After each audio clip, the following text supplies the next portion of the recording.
മരണത്തിന്റെ ഒന്നാമത്തെ അടയാളം ബയാദു ശഅരിക ബഅദ സവാദി. താടിയിലും തലയിലൊക്കെ ഒന്ന് നോക്ക്, തലയിലും താടിയിലൊക്കെ ഒന്ന് നോക്ക്. കറുത്ത രോമങ്ങൾക്കിടയിൽ എവിടെയെങ്കിലും ഒരു വെളുത്തത് കാണുന്നുണ്ടെങ്കിൽ,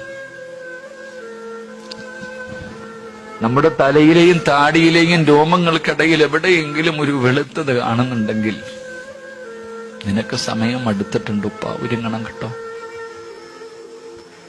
ഒരു രോമമെങ്കിലും നരച്ചവരാരെങ്കിലും ഉണ്ടെങ്കിൽ ഒരുങ്ങിക്കോ, നിന്റെ ഒടുക്കത്തെ പോകിന് സമയമായി. അള്ളാഹു നല്ല യാത്ര നൽകുമാറാകട്ടെ. ഒരെണ്ണമല്ല ഉസ്താദെ, മൊത്തവും നരച്ചു. എല്ലാ രോമവും നരച്ചിട്ടും നന്നാകാൻ തോന്നുന്നില്ലല്ലോ മനുഷ്യന്മാരെ നമുക്ക്. ലേതത്തമാരെ 15 കാരിയും 20 കാരിയും 25 കാരിയും ചെയ്താ പറയാ ഓൾക്ക് വിവരമില്ലെന്ന്, തമ്മീസായി. നിനക്കെന്നായി 40ഉം 50ഉം കഴിഞ്ഞിട്ട് നീ ഇപ്പോഴും തലയും മറയ്ക്കാതൊക്കെ ഇങ്ങനെയൊക്കെ ജീവിക്കുന്നല്ലോ. സീരിയലും സിനിമയും കണ്ടിങ്ങനെ നടക്കണല്ലോ. അല്ലാഹു അഅലം.